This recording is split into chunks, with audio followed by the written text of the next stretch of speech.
One of the most important tools we have in the Line 6 Helix for shaping our tones are the microphone models that we have included in the cabinet section or with the stock cabs that we can load up when we're creating presets. Now, I've done videos about this topic before, but I thought it was about time for a refresher since we've had so many new cabs added since firmware 3.5, and along with those, some new microphone models as well. So I thought it was about time I do a my top 5 favorite microphone models for 2024 and really catch up on what we have available. And hopefully this could shine some light on some users who maybe looked at a microphone and were a little afraid to try it or didn't know what it was all about. And hopefully this will help you to maybe go and experiment a little bit more and hopefully come up with some new microphone models that you really enjoy. Now, it's really going to be dependent on the sound we're after, what cab we're using, what we want our final results to be.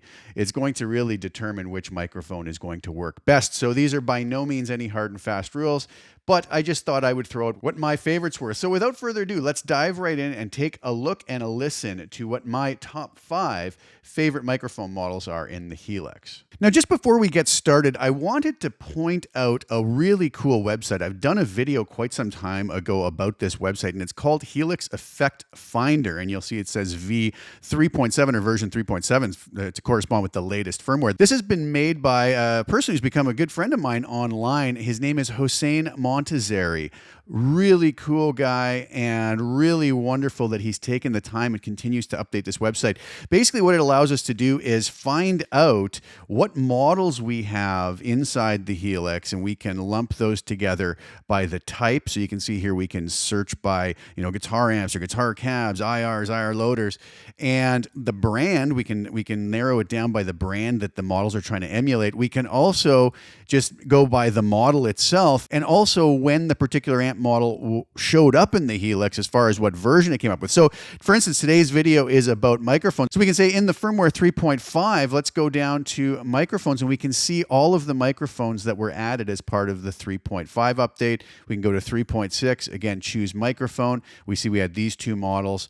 And then in 3.7, you'll notice there was no new microphones, even though there were new guitar cabs. So here's all the new cabs that were added when 3.7 came along. So I'll have the link to this below. You can see it here. Again, tip of my hat to my friend Hossein for doing such a bang-up job with this. And thank you so much for updating it. And he has a little donate button if you ever want to donate to him to help the cause and help him to keep updating this. I know it must be a lot of work. So again, go give Hossein some love, and I really do think you'll enjoy that site. So coming in at number 5 is the 47 condenser FET, which would be a model of a Neumann U47 mic. It's a very famous microphone to use. Just today I'm using, as a side point, the Line 6 voltage amp into a Greenback 25 cab. Obviously, the mic we choose for any particular tone is going to be very dependent on what we want the final outcome to be, what amp model we're using, and what cab we're using. We're going to have to move things around. We have this wonderful ability now to move the position and the distance and even the angle of the microphone, which can make such a huge difference in our tone. So we would want to play around with that. Today, I'm just leaving these right now kind of at the cap edge, 1 inch back, just to give you an idea what this sounds like. What I like about this mic is it's going to have a nice, beautiful top end to it. If we want something that's going to sit beautifully in the mix as far as that upper end goes.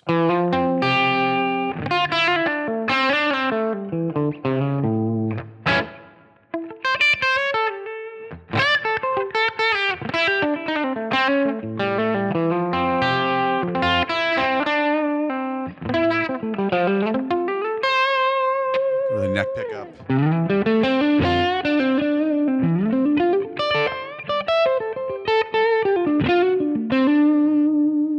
So that does some really nice job of having a nice balanced tone that can have some really nice shimmer to it. Again, obviously we can move the distance around. I would probably not move the distance back on this mic as much because we're not getting a big, beefy, full sound out of it anyways. It's a little more pristine in my opinion. We want to watch the position. If we want to darken it up a bit, we can move it off to the side. So a really killer mic that's well worth checking out. Moving on to number 4 is the only dynamic mic in my list, and this is a true favorite of mine. It's a mic I have actually here in my studio that I use a lot. 2 mic guitar cabs, and this is the 7 Dynamic, which is a model of the Shure SM7B microphone.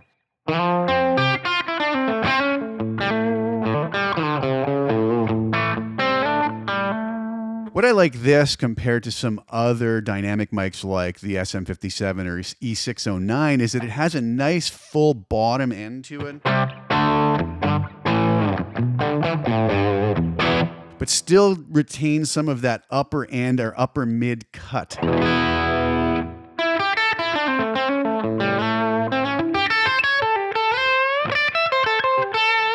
If I go to the neck pickup, you'll hear quite a bit more fullness to it versus something like the U47 that we were just on.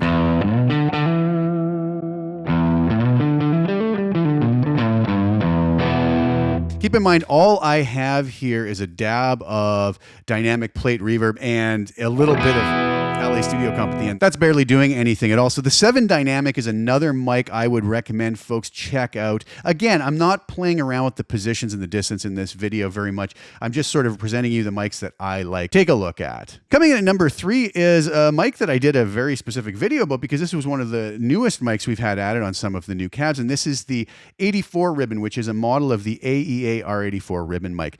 Really nice mic. A lot of the ribbon mics that we have in the Helix, if you go kind of back-to-back A-B comparison on them, there's going to be very subtle differences between them. Something like the 4038 is going to be a little bit woollier sounding, I like to call it, and it's going to require probably a little more playing around. There's some real beauty inside of all these ribbon mics, in my opinion. These are some of my go-to mics, and then I'll play around with the position distance, sometimes add just a dab of shelf EQ, much like we would do in a studio after the fact anyways, and there just seems to be something really special about these mics to my ears, and I really enjoy them. So the 84 ribbon sounds like this.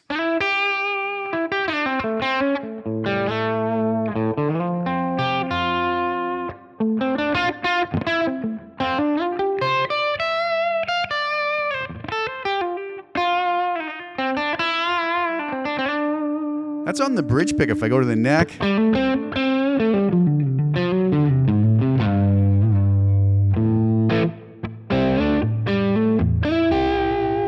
you can hear there's a lot more kind of almost tubbing muddiness to it. So with these, I oftentimes will move them back a couple inches and maybe even come more dead onto the center of the speaker.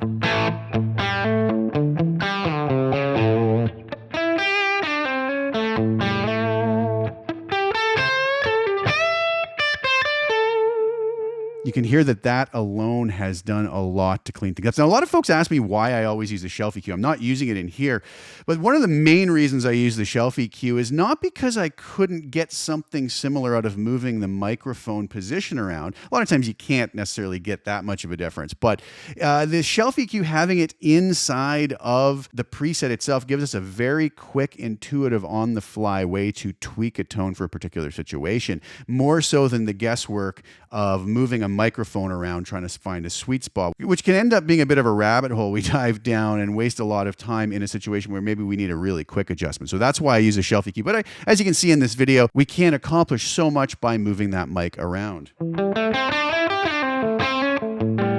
So I think the 84 ribbon is definitely a microphone worth checking out and one of the newest ones we have. Coming at number 2 is the classic 121 ribbon. This is a microphone I used to own. I kind of wish I never got rid of it. It's a great microphone in real life as well. It's the 121 ribbon. It's based off of a Royer R121 microphone. I actually have the Royer R10 mic in the studio here now. Similar-ish, and I really like it. Royer does some beautiful mics.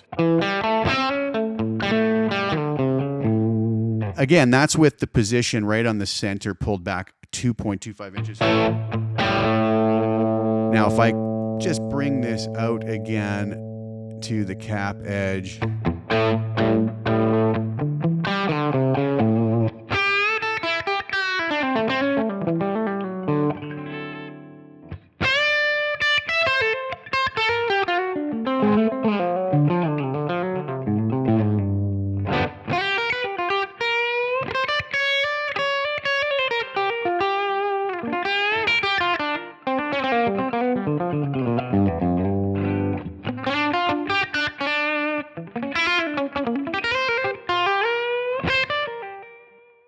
always find there's some inspiring tones hidden with that 121 ribbon mic. So there's another mic you might want to check out. And finally, moving on to the number one mic that I oftentimes end up using is the 160 ribbon. Now, keep in mind, I could make this list on a different day and it would be a little bit different. Probably be the same mics, maybe in a different order. It really depends on the situation we're in. But I find the 160 ribbon is one of the most natural, almost flat sounding mics we have inside the Helix. And it is such a great mic. So easy to get great tone with. Again, here on the cap edge, 2.25 inches back. Actually, I'm going to just move this to 1 inch back.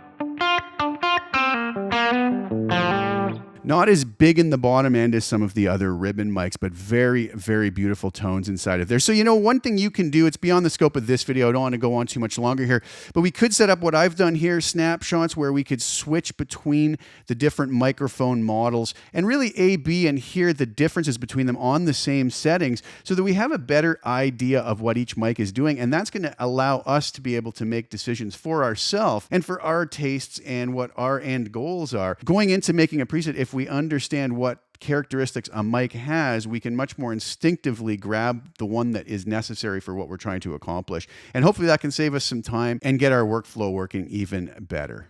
All right, what did you guys think? I hope you enjoyed that. That was a lot of fun to take a look at. And it's always fun to go back and experiment with different features we have in the Helix. There's so many great features that it's really hard to tackle all of them. I've been told by a lot of folks these videos are extremely helpful for them to just remind them of some of the things that maybe they forget to look at. So I hope it was helpful. I hope you, at minimum, just enjoyed that walk through some of the cool mic models that we have. I'm going to leave you today with a demo video for one of my marketplace presets. The links will be in the description below if you want to go check those out, and I do appreciate the support. So thank you guys so much for tuning in. I do appreciate it. Please like the video, share it with anybody you think could get some use or enjoyment out of watching it. Also, please subscribe to the channel. Hit the little bell notification to get notified when I put new content out. I'll be back really soon with some more. Thank you guys again so much for sharing your time with me. Ciao for now.